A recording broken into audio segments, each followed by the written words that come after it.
Yeah, alarm. Right? That was going off. Right? So one thing I taught Dawn yesterday, when do we set the apnea alarm, Dawn? Never set the apnea alarm on Trilogy. The LTV, my friends at LTV, they use their apnea alarm as a backup breath rate. That's what they use. They don't have the ST mode that has a timed backup rate. When they have their CPAP plus pressure support mode, they're basically saying CPAP plus pressure support, they're using an apnea alarm to do your backup rate. We have the ST mode, we put in a backup rate, but we never set the apnea alarm. You've got low minute ventilation, low and high respiratory rate, low and high tidal volume, disconnect alarms. You got more alarms than you're ever going to want, but don't set the apnea alarm. That wouldn't be your friend on that. So you can see this thing here. You can see it. You see a clock right here. We know we're unlocked because you can see the unlock thing. This becomes a very expensive clock. But what we did was there's a view on here that takes all the parameters away. So when I go into menu, the menu selection here has these 7 settings right here. The first one being waveform view, so we can look at waveforms. The second one, safe remove the SD card. So if the machine was running and you needed to remove the card, you would want to press that button and then select it and pull that card out, or you can just have the machine off. You just don't want to pull it out with the machine running and corrupt the data that way. Settings and alarms and options are the two that you'll spend most of your time in. You'll also have alarm log, event log, and information. So the alarm log is the last 20 alarm conditions. The event log is the last 12,000 events. So that's what it stores to cover us for any kind of issues that may arise out there that we need to find out what's happening. The card itself, no card, you have no data to download into DirectView software for the docs. The event log is always embedded inside here. We can download that, but we only do that typically when there's a lawsuit involved. Somebody's killed someone on a ventilator. We got to prove it's not us, it's them.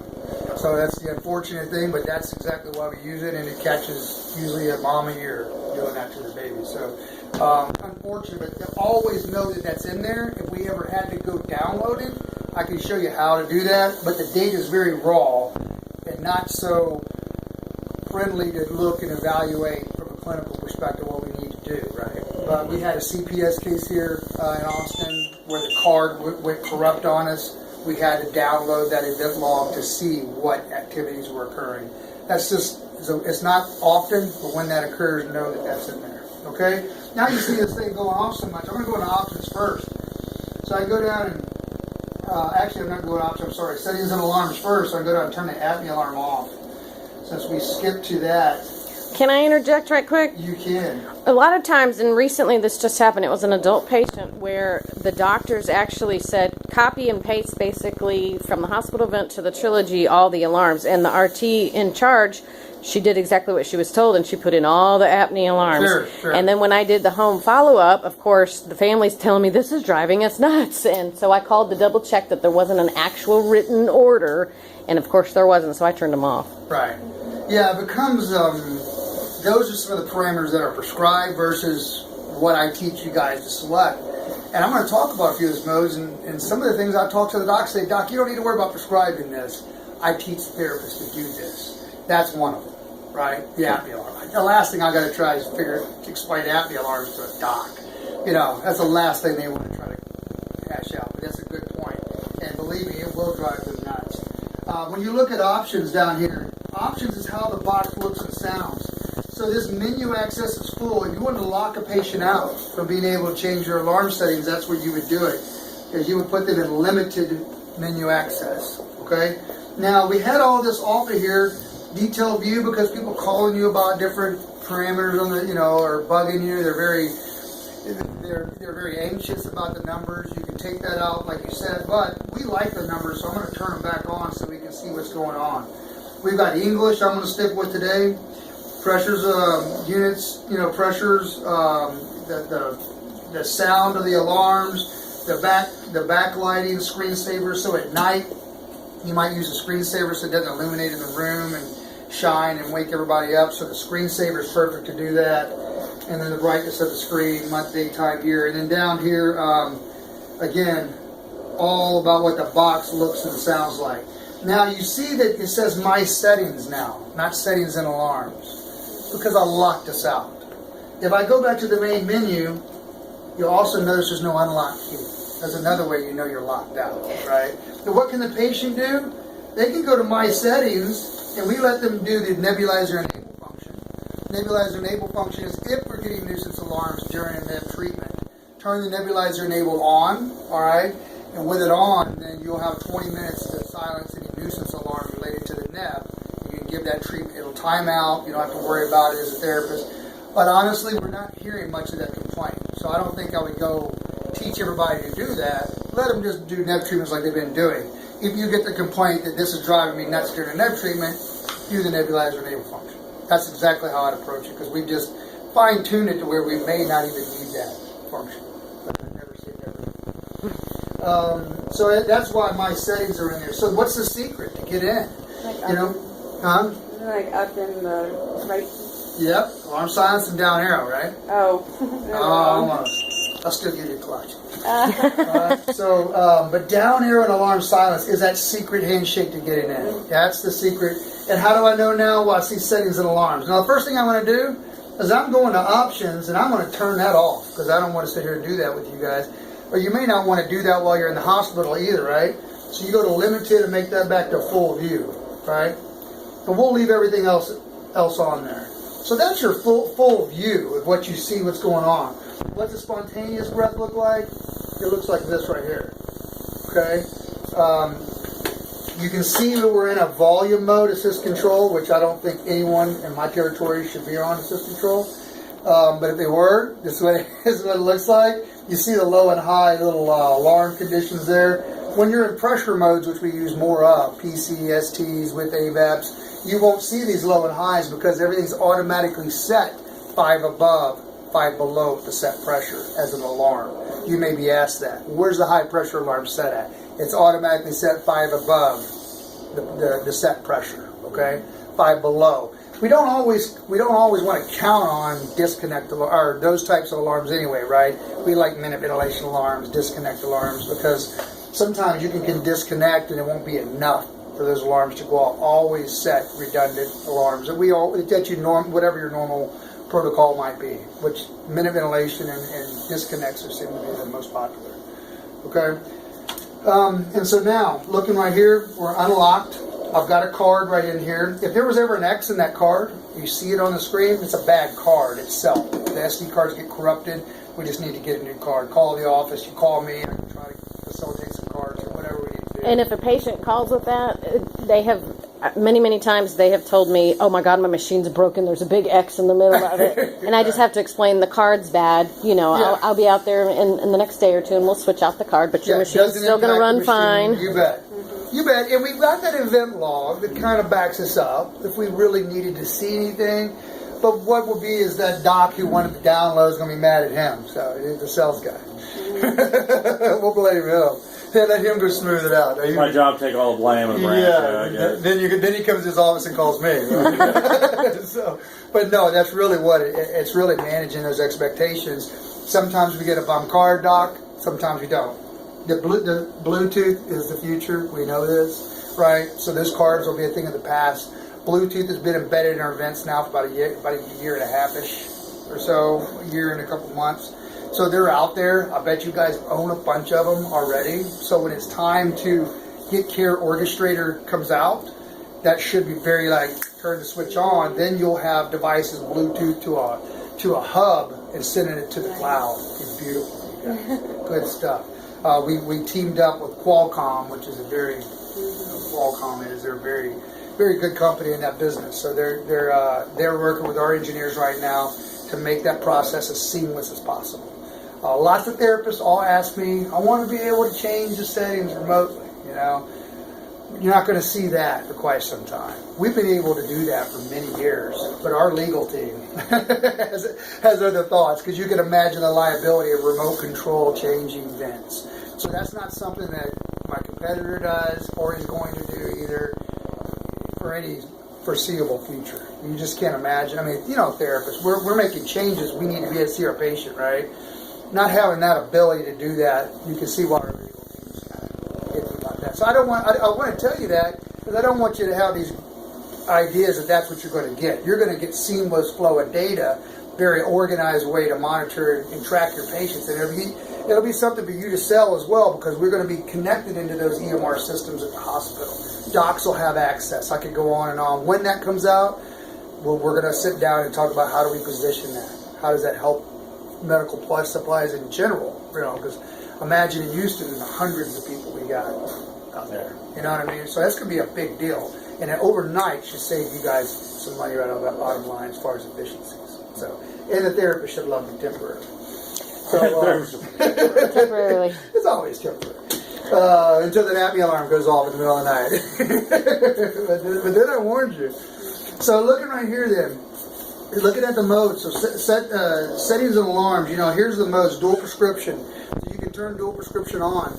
If you turn dual prescription on, how do you know you see a 1 by that up here? So all you can do is set a secondary settings and alarms. And what we like to do and promote when it comes in terms of those end-stage COPD patients is nocturnally, we like them on nasal mask, AVAPs, AEs, or mode of choice at night, right? But during the day, sometimes they use the mouthpiece sipper to get through the day. Or they use their mask and sit in a recliner. A lot of them do that too. But you also have that sipper. Why do we like that? It tells a story of needing continuous ventilation throughout the day as well as night, okay? Because these are supposed to be end-stage chronic respiratory failure patients who can have exacerbations anytime. They can send them to the hospital. Puts them in a life-critical situation. How can we prevent that? Having one set up in their living room with a sipper, they get exacerbated because they went for a walk. They can come back and get over that exacerbation with mouthpiece. So those are things that I don't promote use of mouthpiece on every patient, but those are options for those patients. You guys will know best, meaning that you set that patient up. You're going to look at the how this guy ain't getting up. He loves his mask and he doesn't need a sipper, versus somebody that says, hey, I'm in church and I don't want to be so obvious. I can have that going to standby and stay real quiet when they need a breath, bump into it and get a breath. So it's very discreet in the approach. So school, work, church kind of environments, movie theaters and stuff. It gives the kids some of that. I say the kids and neuromuscular adults big time. It gives them freedom. And remember, Medicare doesn't care about what happens outside the home, right? They don't care about what happens inside the home as far as reimbursement. So it's not something it's reimbursable, but it is something that's a feature that you tell the docs that we can do with this machine that gives them that flexibility and portability. But at the end of the day, their disease process is what grounds it at the home on a home event to get them reimbursed. I say that because those are the two environments that we talk about on our side of the business, right? You guys just take care of this patient. Get them better. That's your job. Okay, so now you're going down here in the modes. When you look at all the modes, look at the volume modes. So control, ventilation, assist control, and SIMV. Very, very standard, very traditional. And then our pressure modes, CPAP, ST, timed, PC, and AVAPS AE are all what we call pressure modes. So if we're looking at the ST mode is probably the easiest example. And then you see AVAPS, it's right underneath it. So at this point, have you dealt with AVAPS, heard about AVAPS? Of course, it's the only thing my old pulmonologist would order. Excellent, awesome. So you know a lot about it, and so we use that in different types of patients. Okay, we're using AVAPS in adult neuromuscular patients. So like an ALS patient, ST with AVAPS is very popular to use. And then when they get to end-stage disease, PC with AVAPS becomes a mode we use. And Dawn and I talked about at great length about the difference between the two. The only difference between ST and PC is simple. The I time you set in PC, every breath is I timed. Every breath is I timed. So if every breath is I timed, we're going to force an I time. There's only a few group of patients that can tolerate that, right? Because that doesn't sync very well with them. And that's end-stage neuromuscular disease or our babies, right?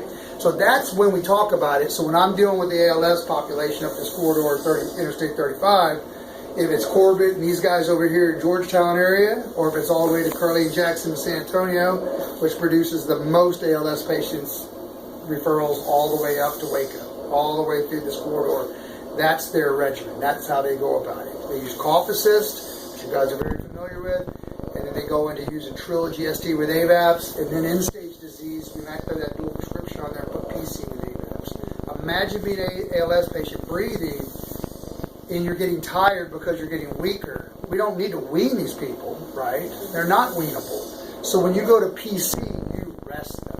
They take a sip and they get an eye time. nurses in it. They love it. They love it. And you'll see a respiratory rate of 22, 24 go back to 16, 18. You know you did your job.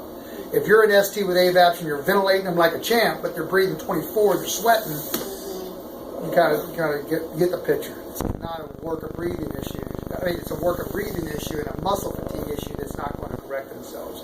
Babies, on the other hand, why do we do PC with AVAPs? Because we want to control that eye time. They're a chronic lunger, they're sick, and they're going to fail.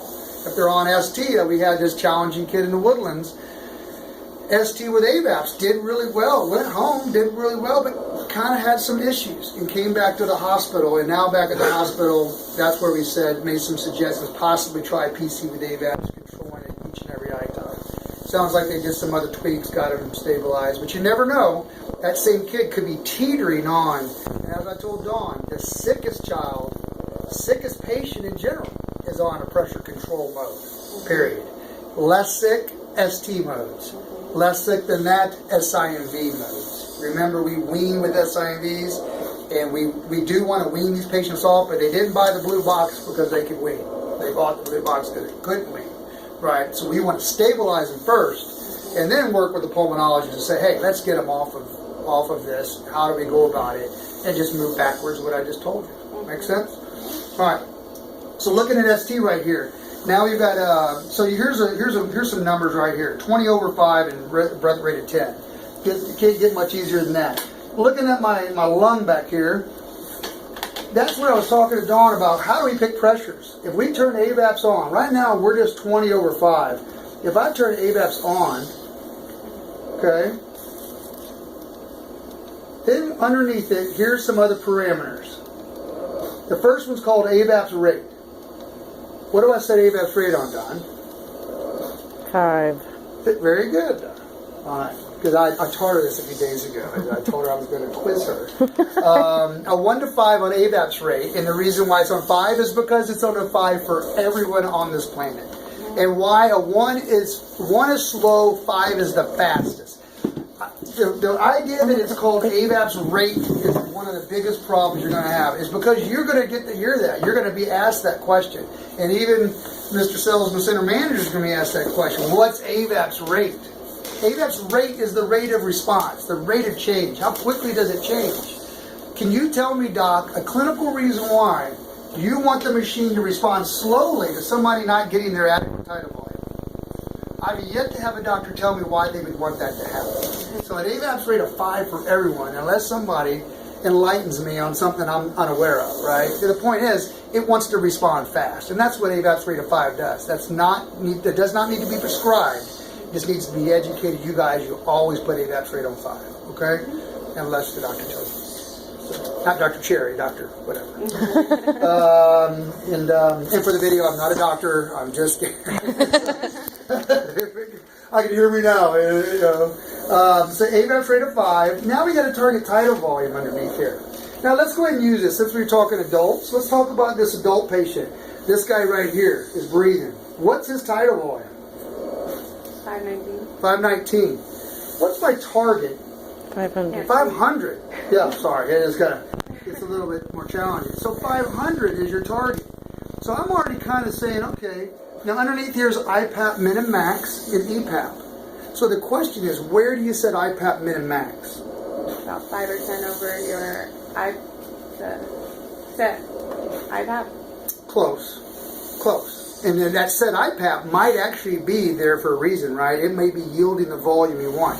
You're right, but I want you to think about it in this different way. Look at the tidal volume. What was the PIP? 43. 43. But 43 gave us what we were targeting. So that tells me that 43 is the sweet spot. That gives me the volume I'm looking for.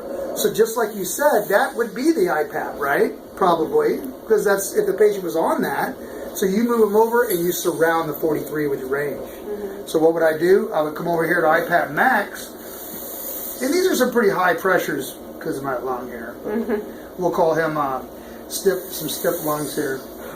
And then, okay, I'm gonna teach you something else. So this right here, you might do like this. In this patient, we might have 45, 35, and 5. Did you notice it wouldn't let me go any higher than 45? And the reason is because this has a maximum delta between the IPAP and the PEEP of 40. So you can never go more than 40 a delta.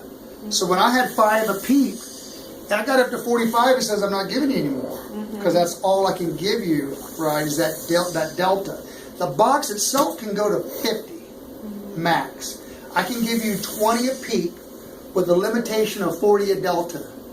So Texas Children, a lung transplant baby, needed super high PIPs, and we had that baby. He needed 50 a PIP, and he needed 14 a PEEP. So high. Oh, it was barely sustaining the child. He was in NICU for 13 months waiting on a lung, right? He needed a lung.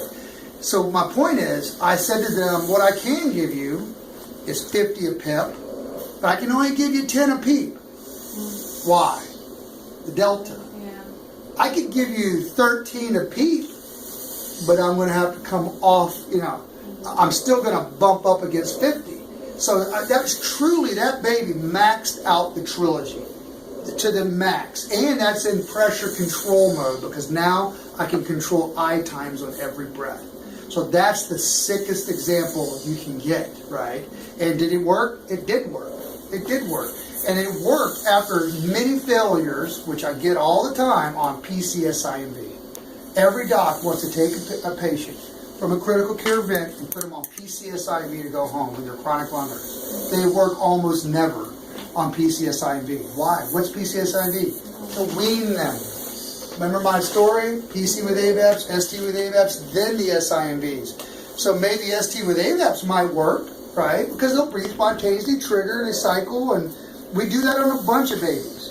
But if it doesn't work on that transition, you're sure not moving towards PCSIV, are you? You're moving over here to PC with AVAPs because we want to get them, capture them. So now you're sitting in critical care. Now you've got a baby on a Draeger, and you look and that baby's PIPs have been 40. 40 a PIP to ventilate that baby, right? How do you start that? Do you just put them on PC with AVAPs and call it a day? I don't. I start out with just PC only because I want to move them over and match them up. So if I'm going to go PC only, let's get out of here. I'm going to, no. So it's settings and alarms. Here's PC mode right there. You see AVAPs is on underneath, or is off right now underneath it. PC will act the same way if I turn it on. It'll give you all those parameters I just talked about. But right now, I just want to see if the baby's going to fly. So I'm going to match the PIPs and the PEEPs. Draeger, you're on 40. Okay. Now let me come over here to IPAP, and I'm going to go 40. Which is not going to let me go 40. Yeah. Okay, and you said you were on a PEEP of 5, I'll go over on PEEP of 5. Now I'm going to go down here, breath rate at 10. Remember, our backup breath rate is going to kick in if the patient doesn't take a spontaneous breath. So at a breath rate at 10 breaths per minute, what's the cycle time? 6 seconds. So 10 divided into 60. That's all right, 10 breaths per minute divided into 60 is 6 seconds. So it means that if you have a 6-second apnea, a backup breath will be delivered at this I time, delivered. Okay, and that's how that'll happen in the ST mode. So right now, Dawn's got a patient that's in the ST mode, they keep tweaking I times. Well, they're tweaking I times, but they're never going to get that I time unless what? They go apneic. So that might be 1 out of every 100 breaths at this point. So are we really doing much for that kid? Not really. I mean, we're backing them up nicely if something happens, but we're not doing much. How could you take over more control? PC. And the reason, don't even think so much as AVAP, just think about PC. Why? Because I'm going to I time every breath. And so what would I do in this PC? I would say, Doc, what's my I time on this kiddo? Let's say it's 0.8 on that Draeger, right? Here comes trigger type. Flow triggers like your LTVs do. You've got Auditrack sensitive and Auditrack. Auditrack should work most of the time. Sensitive Auditrack is extremely sensitive, so you could have autocycling occur. But we'll go with regular Auditrack, but underneath is rise time. And you better not get this one wrong. What rise time should you say, Doc? 1. 1 for every baby on the planet and Mars. Anything. 1 of rise time. period. Why? It's the fastest inspiratory flow rate. It gets that breath there quick. If we don't have them on a 1, we are basically causing increased work of breathing. That's the first question I'll ask. What's the rise time? I got a lot of babies to change. It's okay. Yeah, that's okay. And they're going to probably go, woo, thank you. You know, so you've been weaning them. You just didn't know it, right? But no, and that's okay because not everybody thinks so much about rise time. In the adult, now in that adult patient, put it on 3. It's a 1 to 6 number, 3's in the middle. And they can change rise time. Rise time is inspiratory flow rate control on a home vent when we don't have inspiratory flow rate controls, right? So 0.1 seconds for 1 is from baseline to pressure. 6 setting is 0.6 seconds. What do you think a COPDer likes? Slow. He likes a slow flow, right? He likes the 3s and 4s and 5s and 6s. ALSers, give it to me. Yeah. Give it to me. I'm hungry. I want my air. I'm anxious. Give me my air. Babies, they don't have a choice. They get it. All right, we're giving it to them. Because think about the baby scenario. I just said 0.1 to 0.6 from baseline to pressure. Here's your scenario. You put rise time on a 5. Your I time is a 0.3. What happens? No cheating. What happens? Say that one more time. Your rise time is set on 5. Your I time is set on 0.3. So What happens? they don't get their air in time. They don't get their, you don't never make it there. Yeah. They violate the I time first and never make it to pressure. And let me tell you, that will end up. Problem. Yeah, it will be no problem. But it's all related to rise time. And the whole time you could be thinking, what am I doing wrong? All of my settings seem to match, and that one little darn rise time could haunt you. So just, That's number 1. I think we beat a dead horse on that one. But I want you to know the importance of that. So there's your ramp link, circuit disconnect, your apnea alarm that you never set usually. Low minute ventilation, low and high respiratory rates, those are all your alarms. Finish, hit yes. Now I'm in the PC mode, and now what I know is that I'm going to take this baby over and we're going to pip them at 40. Because that baby was on this, now they're on here, and we're doing the same thing as best we can. Now we let them acclimate. I haven't turned AVAPs on yet. I'm not even interested in AVAPs. I want to see the baby fly. Give them their 45 minutes and do a blood gas. Give them 2 or 3 hours. Give them whatever. Then go, okay, doc, now let's talk about flipping on AVAPs. So let's go with AVAPs on. So let's go back into settings and alarms. Here's AVAPs on. Now, AVAPs rate, what did we set it at? 5. We'll leave our tidal volume there. And then in this case, well, we probably would bracket something like this, right? If we were truly pipping at 40, that's by my example, which is not really correlating now. But what we would do, we would come down here to IPAP min at 35, IPAP max at 45, give a range. There's no right or wrong answer how big the range is, but just remember, when you put a range, it's going to start out by splitting the difference. So you want them to be somewhere within reaching distance, right? Don't start them out on some weird 40 centimeter, something really weird where they've got to get there. They could struggle to get there. That's why we target the PIP to surround the bracket. And can that change? It can change because the patient's conditions can change. That's where you as a therapist will look. You'll see that on a download. I've got a 35 to 45 range and they're riding 35. Maybe they're doing better. We need to lower that range and capture them. So that's what the beauty of AVAPs is, that we can do that. All right? So that's ST with AVAPs, PC with AVAPs. You guys are good with that? Yeah. Now I'm going to make one little curve now to the AVAPs AE mode. What I just explained to you was AVAPs was a feature on top of a mode, ST or PC, so on. AVAPs AE is a mode. And where do we promote this? End-stage COPD. That's going to be the go-to mode for our chronic respiratory failure end-stage COPD patients, okay? AVAPs AE, what does the AE stand for? Automatic EPAP, okay? So for comorbidities, meaning that if a patient has OSA, and again, that's not anything to do with our reimbursement, anything to do with this machine where the guy's sick, but he happens to be a COPD smoker, but he's 400 pounds. We got 2 problems on our hands, right? We got to treat apnea, but we can't get to his lungs and we can't get past that fat airway, right? So we got to get that airway open. That's okay. I can say fat airway. Get that airway open. And how do we do that? With an automatic EPAP range. So when a doc is asking you, man, well, that automatic EPAP, the good probing question is, doc, have you ever had a patient you're trying to ventilate and they got such severe OSA it's getting in your way? Sure they have, right?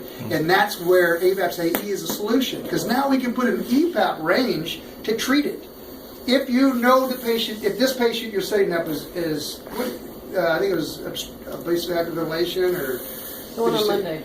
Monday. What do we know about that She patient? has OSA, but she's straight. I don't know. Trach, She's okay. overweight Yeah, too, right? Yeah, bariatric. I'm not sure. Oh, is it? I haven't gotten the order yet, so. Well, those type of patients usually have lots of diagnoses. Yeah, Okay. exactly. But the point is, we've got a situation where they're trached. So that just gave me a big clue. I wouldn't use AVAPS AE. Why? Because they're trached. It's only for non-invasive use only. They're using that now. AVAPS AE? Okay. It's for non-invasive use only. Okay. It is, yeah. It is. Why? We're Because bypassing the upper airway. alternating. We're bypassing the upper airway. If that's what we're trying to get patent, we trach you, we're patent. We don't need the automatic EPAP anymore. Okay. If you don't use the automatic EPAP, you could put EPAP min and max at 5 and be done with it. But you still, I've got to say, this is labeled, AVAPS AE is a label for use for non-invasive. I got to be sure to say that. So, that patient then, ST with AVAPS is exactly like AVAPS AE is without that EPAP. If I took EPAP on AVAPS AE and put them both at 5, you've got ST with AVAPS.